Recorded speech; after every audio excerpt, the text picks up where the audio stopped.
Every single build video seems to start out with that boom boom boom. A lot of build videos seem to drag out the whole build part of the build video and don't really focus on what it actually does. So let's just get it out of the way and then we'll just get on to what the build actually does instead of just telling you what the build does, because I could rattle on what the build does for 5 minutes, but that's not what you want to see. So, Stickybomb spamming sniper turret build, or Hermano PICARO tag team.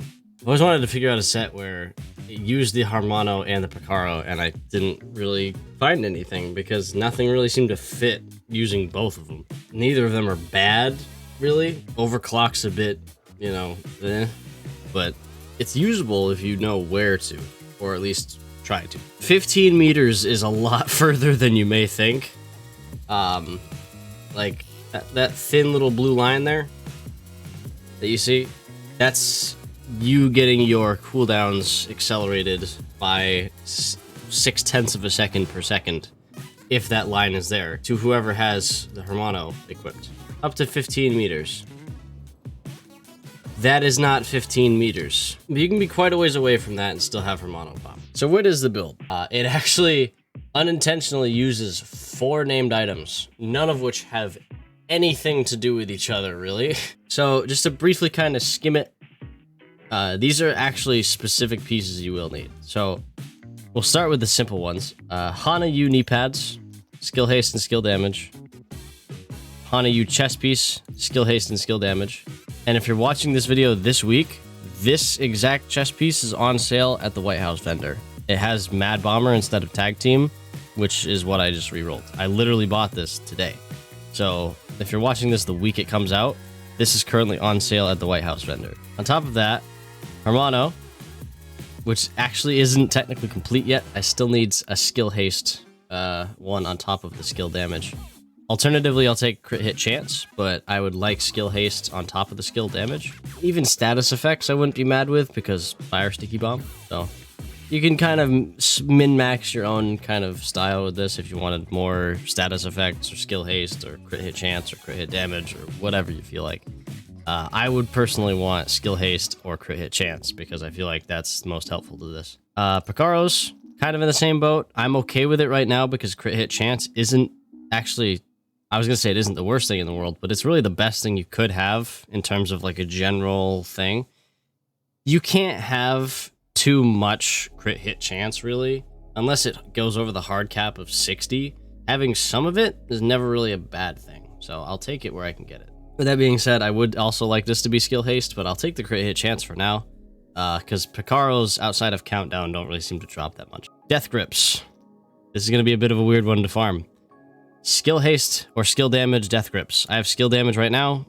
I'm okay with them because I think at a certain point the skill haste becomes too much, because when you tag team enough skill haste, you just kind of have an excessive amount. It's like having 97% armor on kill. There's practically no reason to have that much over like 70 or 75. You could exchange some of that out for crit chance, headshot damage, whatever else in that kind of build. In this kind of build, having skill damage here, I feel like might actually be better than having skill haste, which is why I have not tried to farm a better piece, because I think this is the better piece. Alternatively, crit hit chance, which is probably a more likely thing for you to already have in your stash. You will have to roll it to weapon damage though, or you can keep it as a yellow core. However, your damage will suffer a decent amount. However, if you want or need to get overcharge, I do recommend having the yellow core, because it is a little awkward trying to get 2 kills instead of just the 1. Getting 1 kill with a gun in a skill build is a lot easier than getting 2. You can still do it quite easily with mechanical animal or scalpel, but it makes it a lot easier to just have the 1 kill required to go through that. Alternatively, use technician. I'm not using technician because I really like the 10% armor on kill on top of the 10% that the death grips give. That's all wrapped together. 20% armor on kill, every single kill, and you'll be getting a lot of them.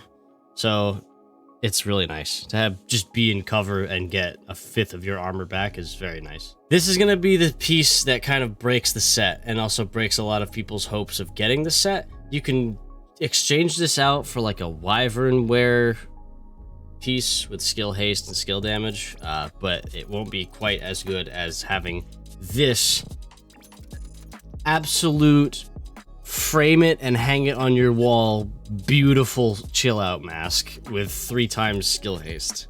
God, this took forever to grind. Just to keep the story brief because I hate it so much.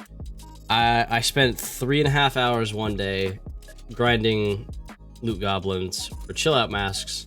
Out of about 70 something loot goblins, I got 19 chill out masks, 14 or 15 of which were blue attributes.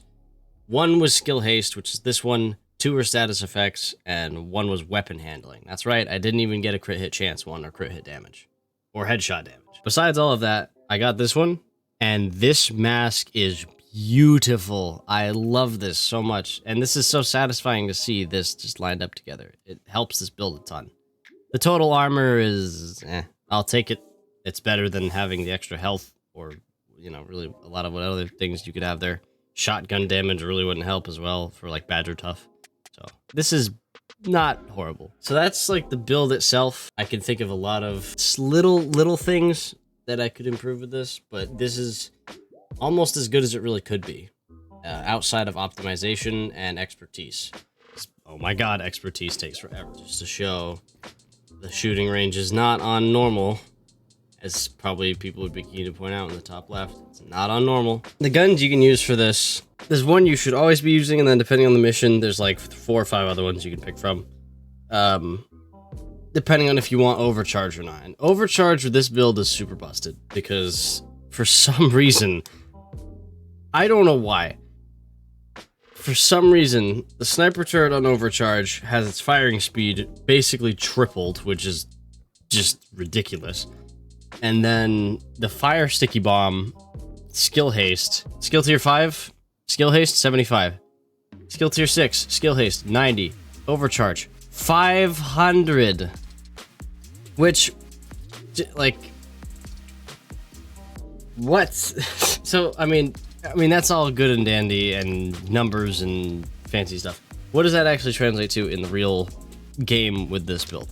Well, when you overcharge, fun fact, it cuts the cooldown time of the sticky bomb to 6 seconds.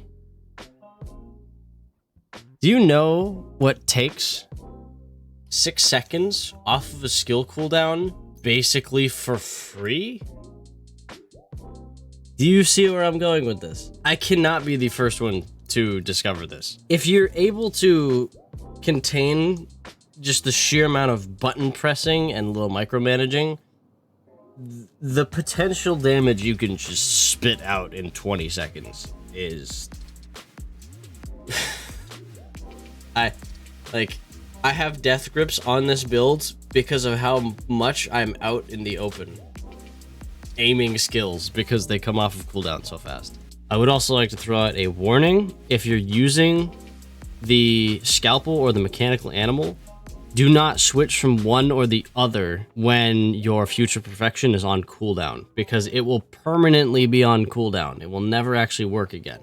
It will automatically activate it and then nothing will happen. So just be careful of that.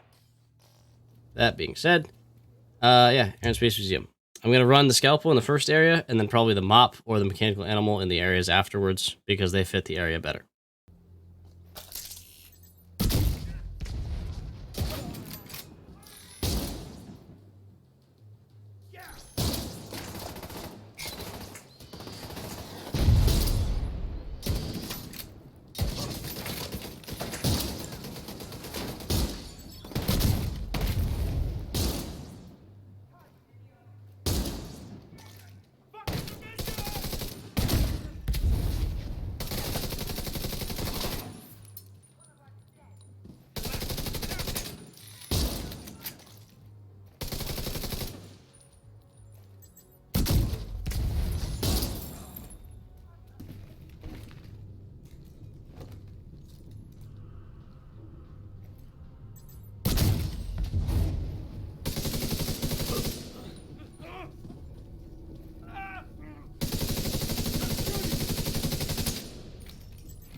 Reinforcements incoming. Keep moving. We need to clear the next hall. When you're done fucking things up there. Keep moving. You still got 2 halls to clear. Uncover some of their secrets. Earth, the third rock from the sun. May not be the center of our universe. So far, it is the only planet that can support life as we know it. In the vast freedom of space, it's rational to think that our little planet is the only place capable of creating and sustaining life. We know that Mars once had vast oceans, that many of the elements found on Earth could only be created in the intensity of a supernova. While no other planet in our solar system sustains life, the building blocks that allowed organisms to evolve from single-cell nucleus, complex living beings like you and me, started as nothing more than the ash of a dying star light years away.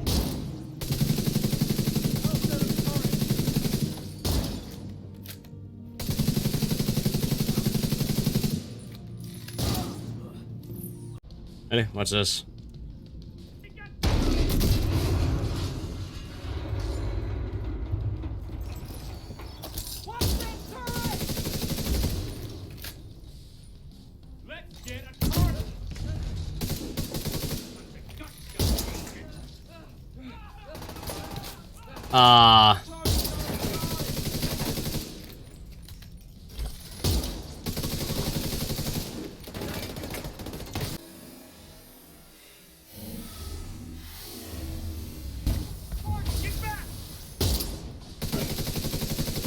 See, I just hit the guy back there, even though that first engineer was clearly in the way.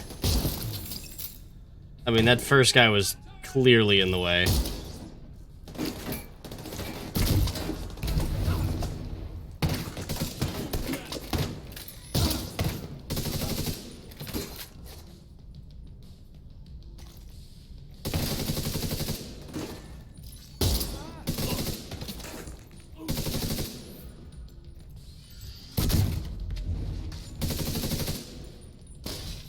2 for 1.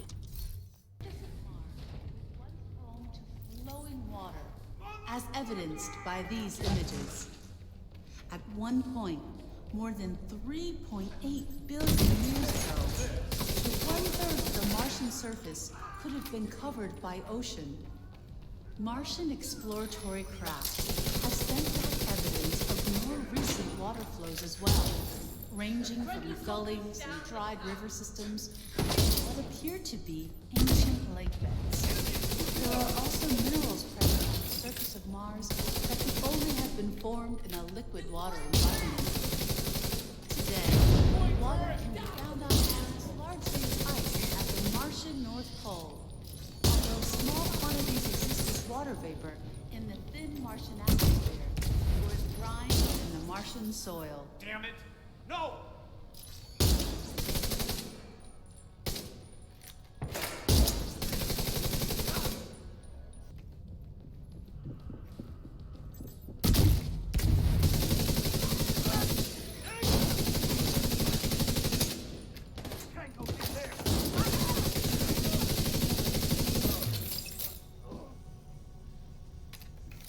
Its designation LMR-90.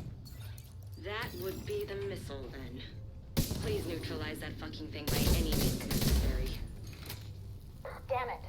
The salvage crew just ran into those reinforcements. They need backup.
Is out of action and they lost a big stockpile of ordnance. Now, there was some pretty, I'll be honest, mediocre shooting with the sticky bombs there. I will be perfectly honest. Pretty mediocre shooting with some of the sticky bombs. But you did see how it completely nullified Lieutenant Kelly. Completely. He was stun-locked that entire fight. I've ran this mission on this difficulty enough times. I did roughly like 430 to 440 million damage total. Only 2/3 of that was due to skills. So, overall, the shooting aspect of it was 1/3 of the damage. 1/3 of your damage being from shooting is a lot more than some skill builds. And sure, hybrid builds can do more, like 50-50, but I wouldn't consider this a hybrid build. I would consider this a build where you do a lot of that. And it's quite good at that, so